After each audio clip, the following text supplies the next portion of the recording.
Praise the Lord. ദൈവം നമ്മളെല്ലാവരെയും ഒത്തിരി സ്നേഹിക്കുന്നു. ആരുടെയും നാശമോ തകർച്ചയോ തോൽവിയോ ഒന്നും കാണുവാൻ ദൈവം ആഗ്രഹിക്കുന്നില്ല. തൻ്റെ മക്കളുടെ സന്തോഷമാണ് ദൈവം ആഗ്രഹിക്കുന്നത്.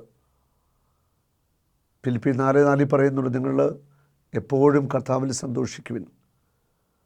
നമ്മളെപ്പോഴും കർത്താവിൽ സന്തോഷിക്കുന്ന വ്യക്തികളായിട്ട് മാറുക, അതാണ് ദൈവം ആഗ്രഹിക്കുന്നത്. ഈ ലോകത്തിൽ ഉടനീളം തിന്മ വർദ്ധിക്കുന്നുണ്ട്, പാപം ഒത്തിരിയേറെ വർദ്ധിക്കുന്നു, നിരീശ്വരവാദികൾ വർദ്ധിക്കുന്നു, ദൈവനിഷേധികൾ വർദ്ധിക്കുന്നു, വിശ്വാസം നഷ്ടപ്പെടുന്നു, പാപം പെരുകുന്നു, വ്യഭിചാരം, സ്വയംഭോഗം, മദ്യപാനം, കൊലപാതകമെല്ലാം ലോകത്തിൽ വർദ്ധിക്കുന്നു.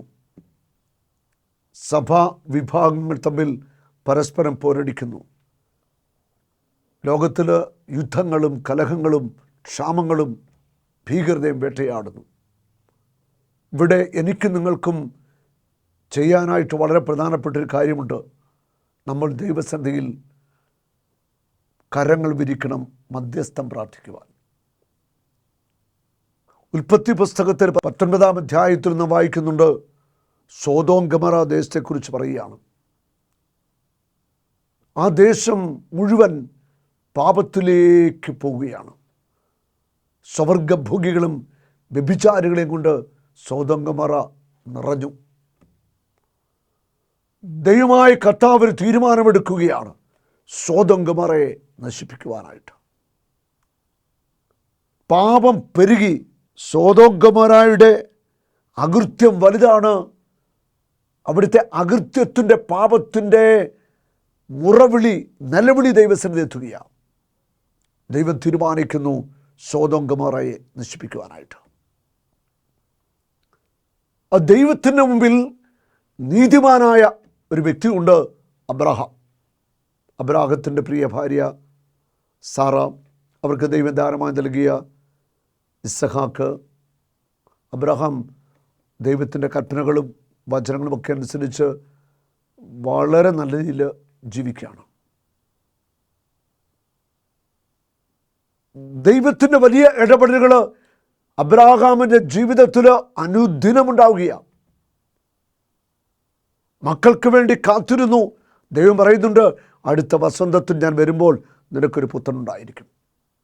അത്രമാത്രം ദൈവം അബ്രാഹത്തെ സ്നേഹിച്ചു, സാറായെ സ്നേഹിച്ചു, മക്കളെ കൊടുത്തു. അബ്രാഹാം പിതാവിലൂടെ മനുഷ്യവംശം മുഴുവൻ അനുഗ്രഹത്തിലേക്ക് വരികയാണ്. അപ്പം ദൈവത്തിന് ഈ ഭൂമിയെ നശിപ്പിക്കണമെന്നോ മനുഷ്യനെ നശിപ്പിക്കണമെന്നുള്ള ഒരു പദ്ധതി ഇല്ല. പക്ഷെ മനുഷ്യൻ്റെ അകൃത്യങ്ങളും തിന്മകളും പെരുകി. സ്ത്രീയും തമ്മിൽ പാപം ചെയ്യുന്നു, പുരുഷനും തമ്മിൽ പാപം ചെയ്യുന്നു, വ്യഭിചാരം വർദ്ധിക്കുന്നു, അതിക്രമങ്ങൾ വർദ്ധിക്കുന്നു, അനീതി വർദ്ധിക്കുന്നു, അബോർഷൻ പെരുകുന്നു, കൊലപാതകം പെരുകുന്നു, യുദ്ധങ്ങൾ പെരുകുന്നു. അങ്ങനെ ലോകത്തിൻ്റെ നിരപരാധിയുടെ നിലവിളിയൊക്കെ ദൈവസന്നിധിയിൽ എത്തുന്നുണ്ട്. പാപത്തിൻ്റെ മുറവിളിയും ദൈവസന്നിധിയിൽ എത്തുന്നുണ്ട്. ഉൽപ്പത്തി 18:18 ദൈവമായ കർത്താവ് ഇങ്ങനെ ചിന്തിക്കുകയാണ്, അബ്രാഹാം മഹത്തും ശക്തവുമായ ഒരു ജനതയായി തീരും. ഭൂമിയിലെ ജനപദങ്ങളെല്ലാം അവനിലൂടെ അനുഗ്രഹിക്കപ്പെടുമെന്നും അറിഞ്ഞിരിക്കെ ഞാൻ ചെയ്യാൻ പോകുന്ന കാര്യം അവനിൽ നിന്ന് മറച്ചു വയ്ക്കണമോ? ഇവിടെ ദൈവം ചിന്തിക്കുക, ഞാൻ ചെയ്യാൻ പോകുന്ന കാര്യം അവനിൽ നിന്ന് മറച്ചു വയ്ക്കണമോ? എന്താണ് ദൈവം പ്ലാനിട്ടത്? സോദോം ഗൊമോറയെ നശിപ്പിക്കുവാനാണ്, അഗ്നിയിറക്കി നശിപ്പിക്കാൻ ദൈവം പ്ലാനിട്ടു. അത്രമാത്രം തിന്മയാണ് അവിടെ. അത് ദൈവം തന്നെ ചിന്തിക്കുക, ഇത് എൻ്റെ പ്രിയപ്പെട്ട മകനായ അബ്രാഹത്തിൽ നിന്ന് ഞാൻ മറച്ചു വയ്ക്കണോ? ഞാൻ അവനെ തിരഞ്ഞെടുത്തിരിക്കുന്നത് നീതിയും ന്യായവും പ്രവർത്തിച്ച് കർത്താവിൻ്റെ വഴിയിലൂടെ നടക്കാൻ തൻ്റെ മക്കളോടും പിൻതലമുറക്കാരോടും അവൻ കൽപ്പിക്കുന്നതിനും അങ്ങനെ കർത്താവ് അവനുടെ ഇത് വാഗ്ദാനം പൂർത്തിയാക്കുന്നതിനും വേണ്ടിയാണ്. അവിടെ ദൈവം ചിന്തിക്കുകയാണ്, ഞാൻ ചെയ്യാൻ പോകുന്ന കാര്യം അബ്രാഹാമിൽ നിന്ന് മറച്ചു വയ്ക്കണമോ? മറച്ചു വയ്ക്കാൻ ദൈവം തീരുമാനിക്കുന്നില്ല. ദൈവം അത് അബ്രാഹാമിനോട് പറയാൻ പോവുക, അബ്രാഹാമിനോട് വെളിപ്പെടുത്താൻ പോവുകയാണ്. ഉൽപ്പത്തി 18:22 പറയുന്നു, അവർ അവിടെ നിന്ന് സോദോമിന് നേരെ നടന്നു. അബ്രാഹാം അപ്പോഴും കർത്താവിൻ്റെ മുൻപിൽ തന്നെ നിന്നു. അബ്രാഹാം കർത്താവിൻ്റെ മുമ്പിൽ തന്നെ നിന്നു.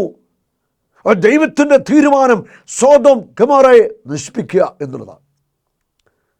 പക്ഷെ ദൈവത്തിൻ്റെ മുൻപിൽ അബ്രാഹാം നിന്നു മധ്യസ്ഥനായിട്ട് നിൽക്കുകയാണ്.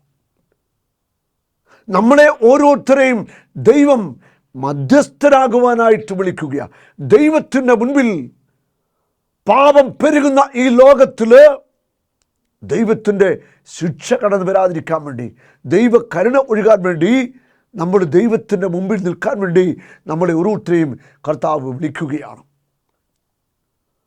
ഉൽപ്പത്തി 18:23-24 അബ്രാഹാം അവിടുത്തെ സമീപിച്ച് ചോദിച്ചു, ദുഷ്ടന്മാരോടൊപ്പം നീതിമാന്മാരെയും അങ്ങ് നശിപ്പിക്കുമോ? ഒരിക്കലും അങ്ങനെ ദൈവം ചെയ്യത്തില്ല.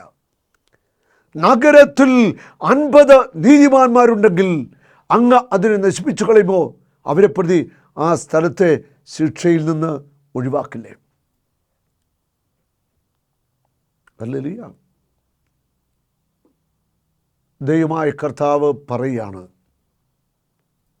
നീതിമാന്മാരുണ്ടെങ്കിൽ അവരെ കണ്ടെത്തുന്ന പക്ഷം ഞാൻ ആ സ്ഥലത്തോട് ക്ഷമിക്കും. നീതിമാന്മാരെ ഞാൻ കണ്ടെത്തുകയാണെങ്കിൽ ആ നാടിനോട് ഞാൻ ക്ഷമിക്കും, ഞാൻ ശിക്ഷ പിൻവലിക്കും, ശിക്ഷിക്കത്തില്ല. ക്ഷമിക്കുമെന്നാണ് പറഞ്ഞു. ഞാൻ ആ സ്ഥലത്തോട് മുഴുവൻ ക്ഷമിക്കും. 18:26 50 നീതിമാന്മാരെ കണ്ടാൽ മതി.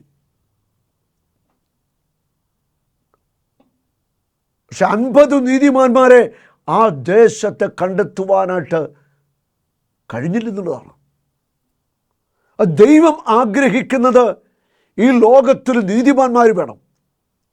നീതിമാന്റെ പ്രാർത്ഥനയാണ് മേഘങ്ങളെ തുളച്ച് ദൈവസന്നിധിയിലെത്തുന്നത്. നീതിമാന്റെ മധ്യസ്ഥ പ്രാർത്ഥനയ്ക്കാണ് വിലയുള്ളത്, പാപിയുടെ പ്രാർത്ഥനയ്ക്കല്ല.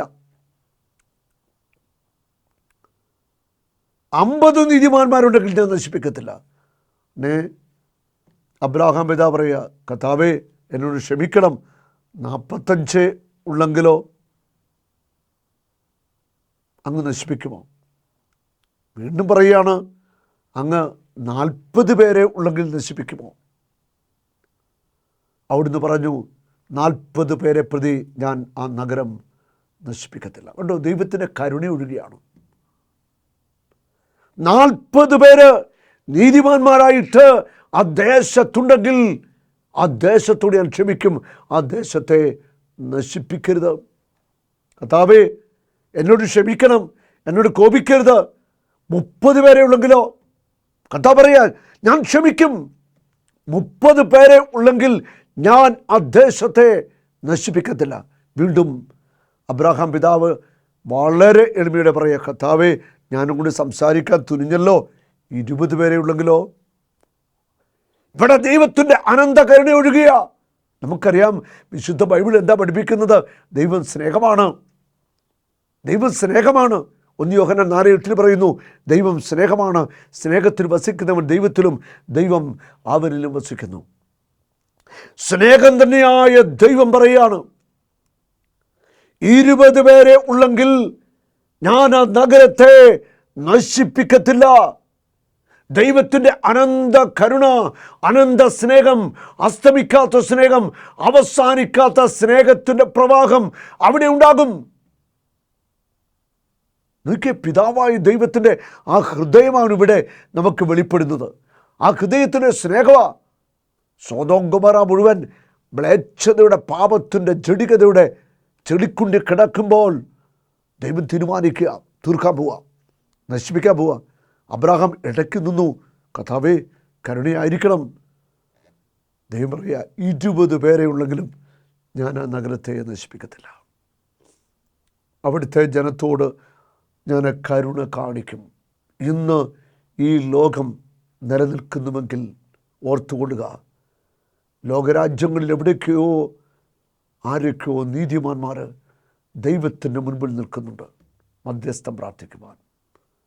എത്രയോ ദേശങ്ങളിൽ ദിവ്യകാരുണ്യ ആരാധനകൾ നടന്നുകൊണ്ടിരിക്കുന്നു. മിണ്ടാമഠങ്ങൾ 24 മണിക്കൂർ 24 hours അഡോറേഷൻ നടക്കുക. 24 മണിക്കൂറും ആരാധന ഉയരുന്ന എത്രയോ സ്ഥലങ്ങൾ, വിശുദ്ധരായ എത്രയോ വൈദികർ, ത്യാഗമെടുത്തു പ്രാർത്ഥിക്കുന്ന വൈദികർ, ത്യാഗം ചെയ്ത് പ്രാർത്ഥിക്കുന്ന ധാരാളം ആത്മായ സഹോദരീ സഹോദരങ്ങളുണ്ട്. ലോകത്തിൽ എവിടെയൊക്കെയോ ചിതറിക്കിടക്കുന്ന, ദൈവസന്നിധിയിൽ നിലവിളിക്കുന്ന, മധ്യസ്ഥം പ്രാർത്ഥിക്കുന്ന വലിയ ഒരു ജനസമൂഹമുണ്ട്, നീതിമാന്മാരുണ്ട്. അതുകൊണ്ടാണ് ദൈവം ഈ ലോകത്തെ ഇത്രമാത്രം പാപം പെരുകിയിട്ടും തിന്മ പെരുകിയിട്ടും നശിപ്പിക്കാത്തത്. ദൈവത്തിൻ്റെ കരുണയ്ക്ക് സ്നേഹത്തിനൊന്നും ഒരു വ്യത്യാസമില്ല. ദൈവത്തിൻ്റെ സ്നേഹം അനന്തമായ സ്നേഹമാണ്. കർത്താവിൻ്റെ സ്നേഹം ഒരിക്കലും അസ്തമിക്കുന്നില്ല. അവിടുത്തെ കാരുണ്യം ഓരോ പ്രഭാതത്തിലും പുതിയതാണ്. വിലാപങ്ങൾ 3:22. ഓരോ പ്രഭാതത്തിലും പുതിയതായ കർത്താവിൻ്റെ സ്നേഹം, ഒരിക്കലും അസ്തമിക്കാത്ത സ്നേഹം. ദൈവത്തിൻ്റെ സ്നേഹം ഒരിക്കലും തീരുന്ന സ്നേഹമല്ല. ആ സ്നേഹം ഇങ്ങനെ നിറഞ്ഞ് കവിഞ്ഞ് ഇങ്ങനെ ഒഴുകിക്കൊണ്ടേയിരിക്കുന്ന സ്നേഹം. ഓരോ പ്രഭാതത്തിലും ആ സ്നേഹം പുതിയതാണ്. അവിടുത്തെ വിശ്വസ്തത ഉന്നതമാണ്. കർത്താവാണ് എൻ്റെ ഓഹരി, അവിടുന്നാണ് എൻ്റെ പ്രത്യാശ. അപ്പോൾ സ്നേഹം തന്നെയായ ദൈവം എപ്പോഴും തൻ്റെ മക്കൾ എത്ര പാപത്തിൽ വീണാലും അവരോട് ക്ഷമിക്കാനും അവർക്ക് മാപ്പ് കൊടുക്കുവാനും ആഗ്രഹിക്കുന്നു. ഒരു നാളും നീ അനാഥനല്ല, ഒരു നാളും നീ അന്യനല്ല, ഒരു നാളും നീ അനാഥനല്ല.